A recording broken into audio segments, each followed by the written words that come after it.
Do you have any more things that you would say about the misconception about it makes you weak? Yeah, I haven't even talked about it yet, really. Like, Come on, let's go. there is that perception. I think especially in males, that it not necessarily makes you weak, but the fact that you are seeking it out reflects the fact that you are weak, that you have something that you can't deal with on your own. Yeah. You need someone to therapize you, to like, you know, and there's this kind of thing of going to talk to someone to ask for help is weak, is just like submitting, or, you know, It's very there's just vulnerable. a stigma there of it's weak. But you break your arm, you go to the doctor, that's kosher, that's typical. You're supposed to do that.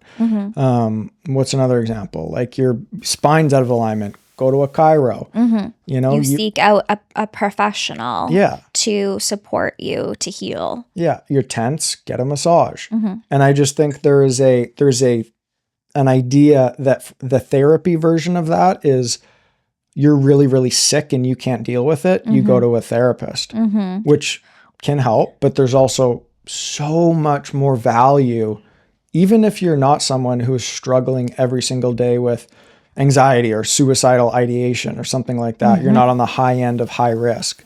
There's so much benefit and value within the sphere of therapy if you know what to look for and what it is, I think. Yeah. Yeah, and I think that like it's either that it's so bad and you're really fucked up, so you go, or you're so sensitive and weak that you can't even manage these things that normal people can manage, you know? Yeah. I think those are kind of under the umbrella of feeling weak with it. Totally. Yeah. And I think it's more heightened in male culture. And it's more accepted amongst females, generally speaking. It's like, oh, a girl's going to a counselor. Okay. A guy's going, what's wrong with that dude? Like, is he a pussy? You know, there's just that kind of snap judgment. Maybe not for everyone. Maybe me growing up playing sports, I'm more sort of socialized to think that way. But there is this like overarching cultural perception that there's weakness tied to seeking out therapy, I think. Yeah. Well, and I think like anything, if it's not normalized around you, if it hasn't been normalized in your life, then it's different, and different is often seen as threatening in some way. Yeah.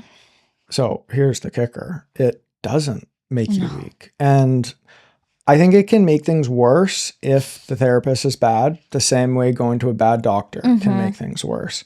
But I'm just going to hold that for another episode of what a bad therapist is, in my opinion. But it doesn't make you weak.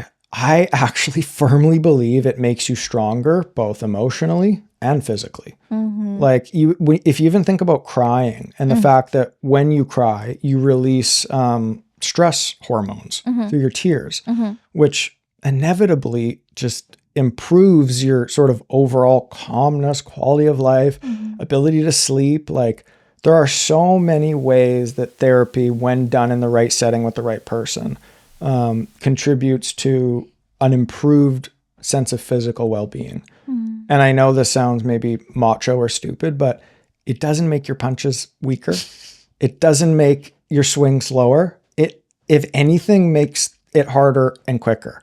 Like if anything, I 1000% believe that. Like I do. Because it's part of that whole well-being. If you're not taking care of yourself in all aspects, if you're not eating right, sleeping right, whatever, part of you, conscious or not, is suffering. Is Totally. That tension is whatever. Yeah.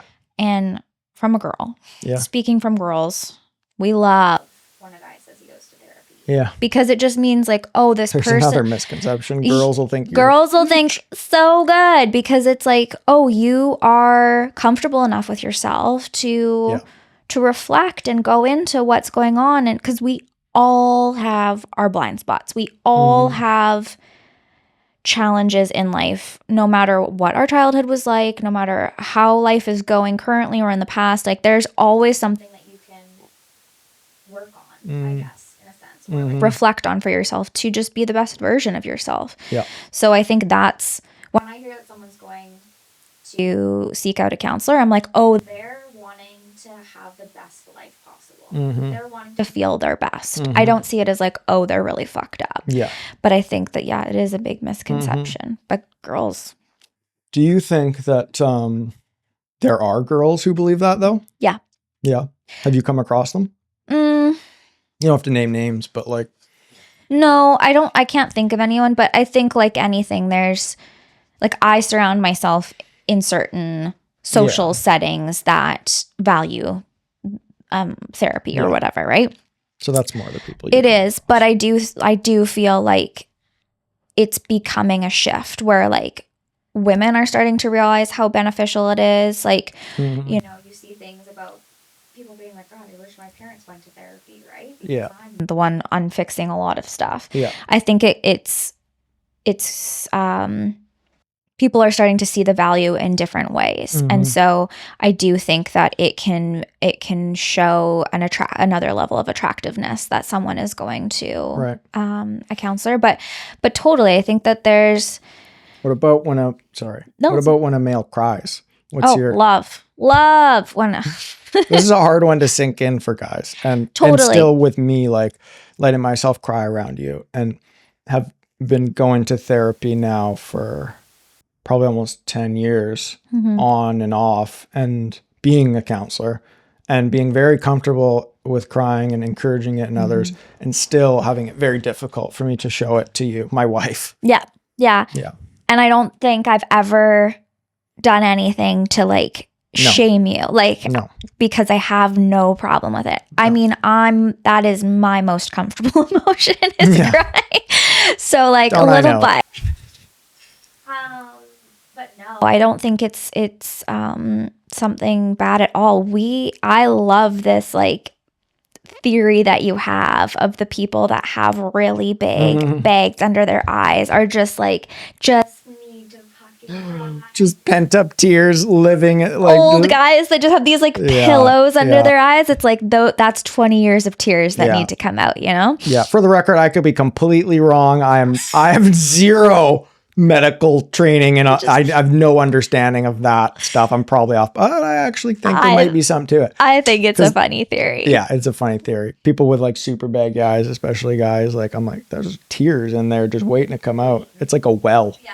Two wells. Yeah. Crying is probably one of the things in, again, like I'm going to say male culture that is sort of judged to be weak, that is often associated with therapy. And I can speak from experience because I didn't really cry with someone in a therapeutic way until doing my master's, and with Jen probably was 24, 25 at the time, I think. Does that make sense?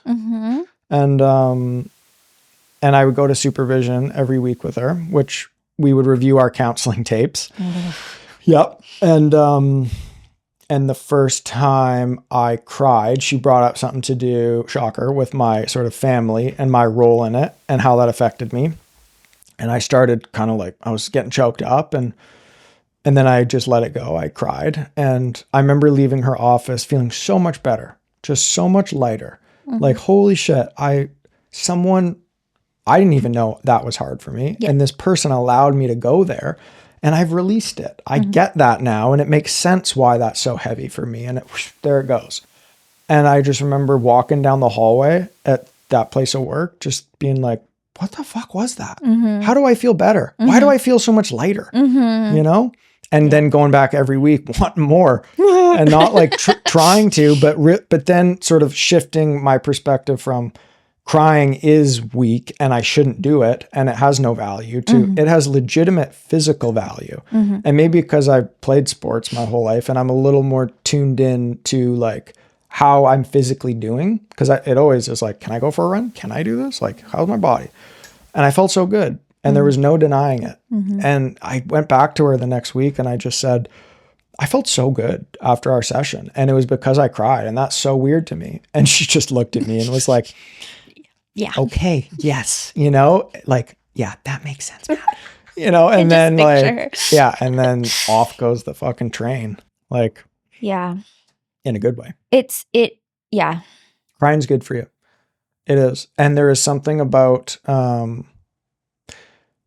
crying on your own versus crying with someone. And she said this to me, like, because I've asked her, can I do all this work on my own? Like, do I need to go to therapy? And she goes, I believe, and she's humble, non-egotistical. She wouldn't disagree with me if I disagreed with her. She just answered because I asked. And she said, I believe there are certain things that we need someone to witness in us for it to heal. Yeah. Because our wounds are relational. The way we heal them is through the relationship and having someone be with it with us. So we're not alone in it, essentially. It does something in us. And I just don't think that the deep, dark stuff that we all carry, you can just like think about and resolve on your own. I wish you could. I've tried. Like, if anyone has tried, it's me, you know?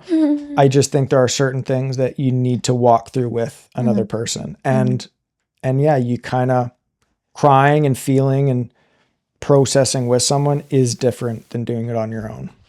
Yeah, I think of like therapy too as like a amplified version of talking with a close friend or someone close, where you like, it doesn't matter what you've talked about, but maybe you've shared something and they've received you well and they've been comforting, and you leave that interaction just being like, oh, it just felt so good to get off my chest, or like that person heard me and didn't judge me. That feeling is huge in therapy. But that's such a good example, because I think that is therapeutic.